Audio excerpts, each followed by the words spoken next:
السلام عليكم ورحمة الله تعالى وبركاته. اخواتي، هذا فرخ عمره يوم، للعلم فقط. اهله ما عم يطعموه. طبعا هذا الفرخ كمية كثير قليلة بدها تكون، يعني تقريبا شي نص ميلي.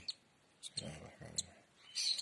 طبعا انا من شوي طعميته وهلا راح طعميه لبين ما بس انه يصيروا اهله يطعموه. اخواتي شايف هاي السرنجة حديد. بسم الله الرحمن الرحيم.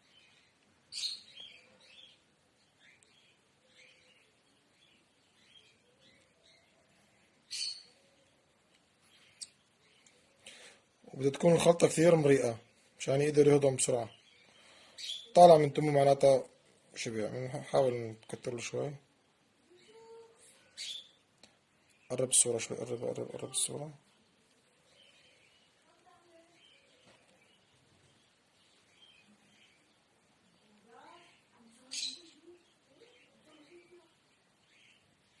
بس.